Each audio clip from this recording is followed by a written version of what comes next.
State legislative races might not always make the front page, but the decisions made in Indianapolis impact everything from how we care for our aging neighbors to whether Hoosiers can afford basic utilities to how our schools and small businesses thrive. Today, we dig into one of those races. In Indiana House District 29, a community anchored by Noblesville and fast growth, changing needs, and a fresh political energy. She's a newcomer to seeking elected office, a public health professional and small business owner who decided to run because she saw firsthand how state policy affects rural families.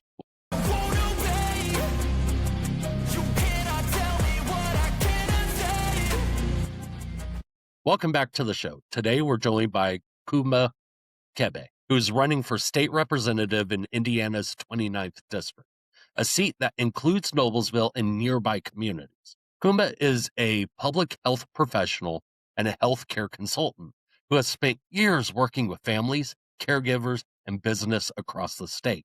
After watching policy decisions in the state house, especially cuts to healthcare programs like Medicaid, create real hardship for seniors and families, she changed her mind about running and filed her candidacy in January as a part of a new wave of local leaders aiming to bring accountability and people first problem solving to Indiana's legislature. We'll talk about the issues she's hearing most in the doorsteps of District 29, how her professional experience shapes her priorities, and what she believes needs to change in the state's approach to healthcare, education, infrastructure, or more. Goomba, welcome to the show. Well, thanks for having me and thanks for the great intro. Noblesville has experienced rapid growth over the past decade.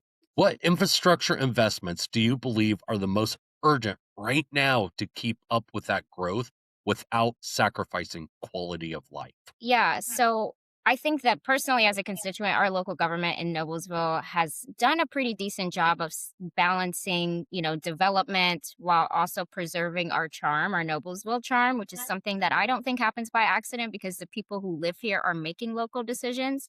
And I think we do need to stay intentional to make sure that like growth doesn't unintentionally push out people that have lived in our communities forever, such as seniors and longtime residents who might have built their lives here and potentially getting priced out. So it's important that as we are thinking about infrastructure investments, that we think carefully about certain housing options.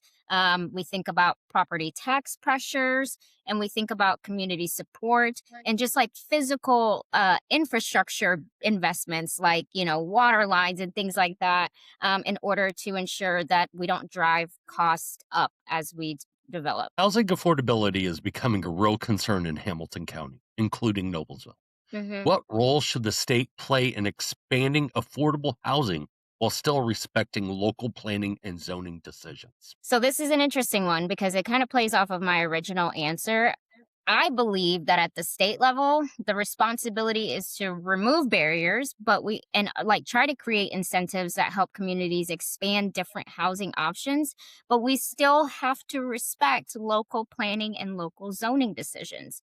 I want to support things like workforce housing and senior friendly housing and mix different developments, but we can't mandate that from the state level. I think most importantly, if we're going to solve this housing crisis, it's not the state mandating and making decisions for the local government. We have to come together and decide on what works for the communities that we're serving, because the people who live here are working at the local government and making decisions for the people. And so it's just important that the state doesn't start to mandate decisions on their own without input from the people who live here. District 29 includes families drawn by strong schools, but Indiana consistently ranks low in teacher pay and school funding stability. Mhm. What specific changes would you advocate for at the State House to better support public education in this district? Well, one, we have to come to terms with the fact that public education is not optional, it is a right. And it's a requirement for a government to provide. That's first. Then we have to make sure that schools have predictable funding. The reason why is I think schools have a really hard time is because if we make changes to property taxes, it impacts their funding. That's simply not fair. I don't have the perfect solution, but there has to be some sort of bipartisan policy that says schools get this type of state funding at all times so that they can properly budget and plan and pay their educators more. And so we just need to make a better, make funding more consistent and make sure that we're not just doing short term fixes and public schools are taking the hit. Property taxes are a frequent concern among homeowners and seniors in Noblesville. How would you balance property tax relief with the need to fully fund schools, infrastructure, and public safety? So this one's always tough for me because I own a home, I pay property taxes, and I would love relief. But I also think we have to be honest about what property taxes fund and support. They support our local infrastructure, they support our roads, they support our public education as it stands today. They support our public safety teams, meaning our police officers, our firefighters who are being negatively impacted because of Senate Bill 1. And so when we talk about making changes to property taxes, it's important that people understand what they fund. And when we make changes, if the state does not fully backfill that funding, local communities are left with fewer options. So I'm all for talking about property tax reform that makes sense, but it does not remove the state's responsibility to fund local infrastructure and to fund local communities. We don't just get to pull that money out and say you got your relief, but you got to figure out your everything else on your own with no state funding. Some communities don't have ambulances right now, rural communities, because of funding cuts. That is terrifying. Like, it, how do we save lives when it takes 45 minutes to get an ambulance to a county because the state refuses to fund critical services? We just have to start thinking about property taxes differently. Yes, it sounds great that someone introduced a bill to remove property taxes, but what are you going to lose with that? Access to health care, especially mental health services, is uneven across the state. What steps should the state take to expand access to mental and behavioral health care for families, students, and seniors in your district? So, there's little to no public health like knowledge at the state house. I feel like there aren't a lot of people who have had real life experience with the healthcare crisis that we're facing. So one, we have to do a lot of education at the state house for people to understand that it doesn't matter how you slice or dice it. There is a healthcare crisis. And you have to address it. It doesn't you can't just cut your way out of this because the people who need care don't go away and it will have long term impacts, right? So that's one. First, we just got to get on the same page that there is a crisis. And then we have to listen to the data.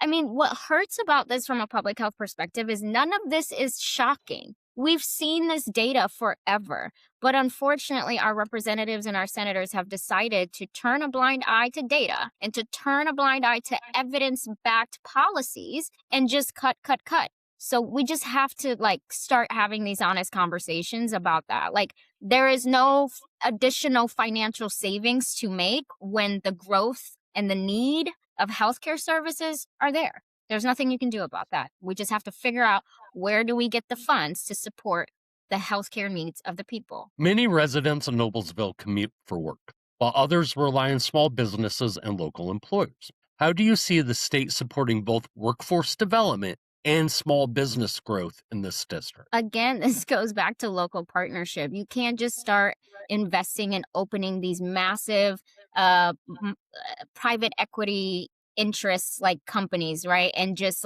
not partnering with local governments and just approving a one size fit all solution for our local communities. Like, it's just a matter of we need to focus on workforce development with small businesses and with local governments through, I don't know, like you see other states do like apprenticeships, they do like local partnerships, different flexible programs. But we have to at least engage with our local government and be like, how should we go about this investment? Not just decide that a private airplane thing is required in Fort Wayne now. I just saw that he built up in Fort Wayne. And it's like, okay, what value add is that bringing to people within the community? How many jobs is that bringing it for people within the local community? And so, yeah, it's just we need more transparency from the state level and partnership with our local governments. Environmental concerns like water quality, green space preservation, and responsible development matter to many voters here.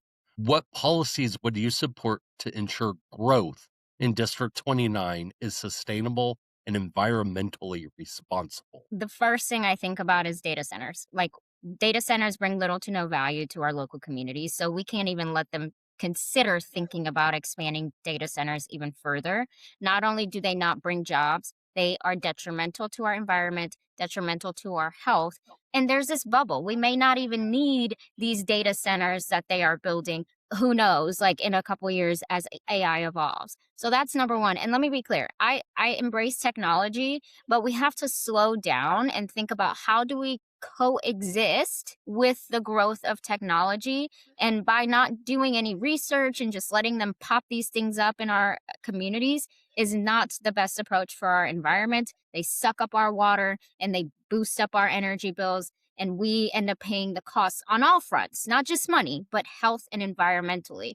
And then part two is like, we have to stop pretending that this current form of energy is sustainable forever. We have to start looking at different energy, renewable energy options, and being open to that so that we can create a more sustainable source of energy to support our communities. Indiana's General Assembly has passed several laws that shift power away from local governments. Where do you stand on local control, and how would you represent Noblesville's interest when state policies conflict with local priorities?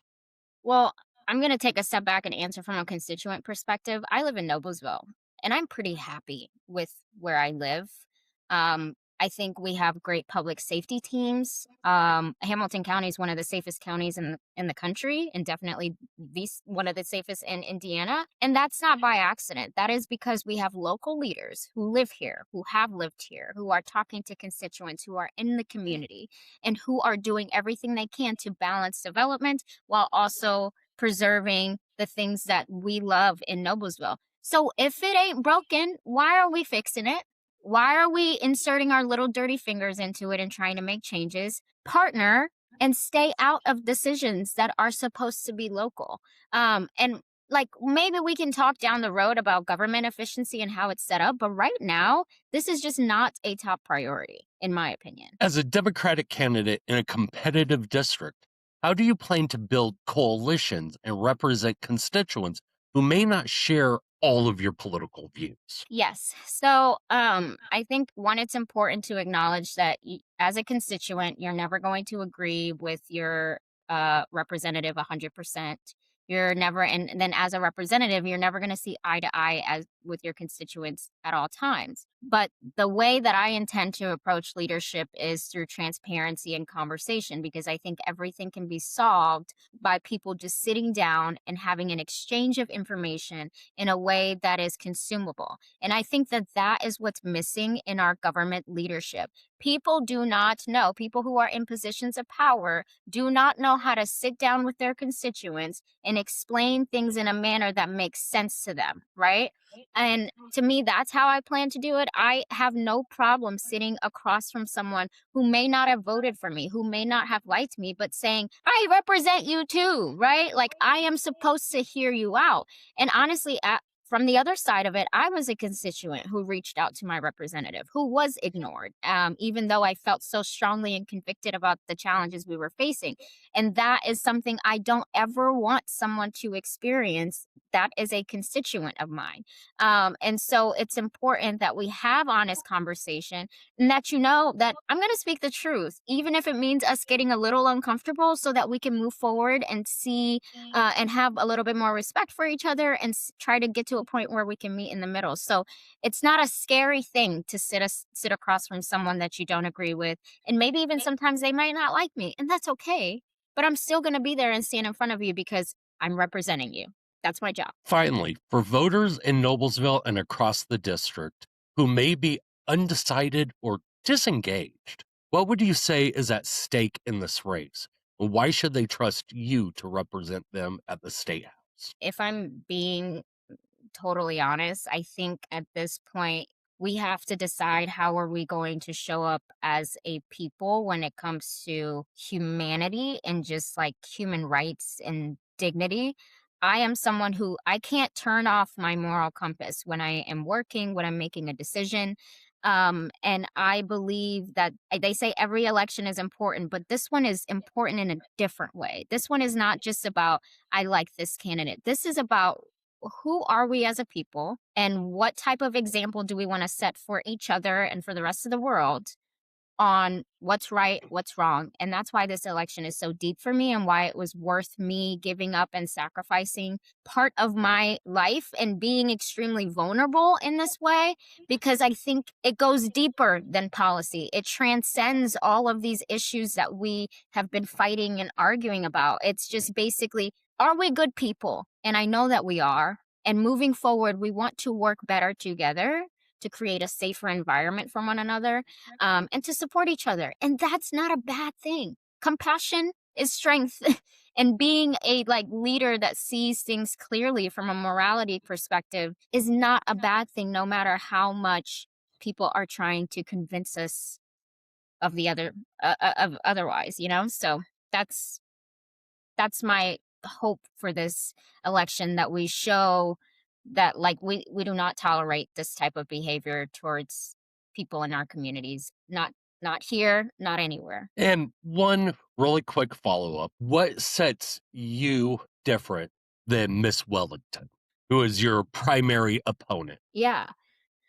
I like to say that one of my biggest strengths is that I w- I literally cannot show up any other way but truly who I am. Like, I can't put on a mask even if I've tried. I've been this person that's so loud and honest and true and blunt my whole life. Ask my friends, ask anyone who knows me. So, what you see is what you get. You don't get the political side. There's not a moment where I say, I can't speak up because of this. I'm concerned. When I say people before party, I mean that, because that is the type of leadership that we need at this point. We've been lied to, we've been misinformed, and we've been ignored. So I'm not trying to go in there and do the same thing that we've done for centuries. Like, I am always going to speak the truth, even if I'm a little uncomfortable about it, even if I know it's going to make you a little uncomfortable, because that's what healthy conflict and healthy conversation looks like. And that is not something that I shy away from. In fact, it's something that I think we need to do more of in order to heal some of these weird preconceived notions that we have about marginalized communities and that we just have about one another. So that's what I say sets me apart. I'm just being me. And this is what you see is what you get. Oh, hi there. Do you live in Indiana? Are you watching this video? Come on in. I'm Blythe Potter. I'm running for Secretary of State. I'm a veteran, small business owner, a mom, and a lifelong Hoosier. I'm building a grassroots campaign focusing on talking to the people, not the establishment. So help me spread the message that Hoosiers deserve better from our elected officials. Oh, hey, before you go, introduce yourself in the comments and share this with a fellow Hoosier. Bye now. All right, Kumba, we've talked about your background, the district, and the big issues facing Noblesville and House District 29. Now it's time to shift gears a bit. This is the part of the show where we move fast, no long explanations, no hedging. I'm going to throw out a series of statements. If you agree with it or support it, you say hold them. If you oppose it or think it's a bad idea, you say fold them. You can give a quick sentence if you need to, but we're keeping it tight. Are you ready? Yes. Indiana should increase teacher pay statewide, even if it means reallocating funds from other parts of the budget. Hold them. The state should place limits on how much local property taxes can rise for seniors and fixed incomes. Hold them. Medicaid eligibility cuts in Indiana have done more harm than good. Hold them. Yep. Local governments like Noblesville should have more control over zoning and development decisions, not less. Well, yeah, hold them. Indiana should expand access to mental health services in schools, even if it requires new state spending. Hold them. Large corporations receiving tax incentives from the state should be required to meet job quality and wage standards. Yes, hold them. Indiana's current approach to healthcare prioritizes cost savings over patient outcomes. Yes, hold them. Sorry, I had to think about it. It does prioritize cost savings. Public education is underfunded in the state. Yes, hold 'em. Economic growth in Hamilton County should slow down if infrastructure and housing cannot keep pace. Hold 'em. The General Assembly is too disconnected from day-to-day realities of working families. Yep, hold 'em. Goomba, thank you for taking time to join us today. I really appreciate the conversation, your openness, and your willingness to talk honestly about the challenges facing Noblesville and Indiana's 29th district. One of the things I value most on the show is hearing directly from candidates who aren't just chasing a title, but who are motivated by lived experience, by community, and by a desire to make policy work better for real people. Whether voters agree with you on every issue or not, showing up, answering questions, and engaging directly with constituents matters. And I want to thank you for doing exactly that here today. To our audience, this race, like so many state legislative races, may not dominate cable news, but it will shape decisions about healthcare, education, taxes, and local control right here at home. These are the races where accountability matters most because the impact is immediate and personal. We encourage everyone watching or listening to learn more, ask tough questions, and stay engaged all the way through Election Day. Democracy only works when we participate. Goomba, thank you again for being here and the best of luck on the campaign trail. So stay informed, ask questions, and as always, hold them accountable.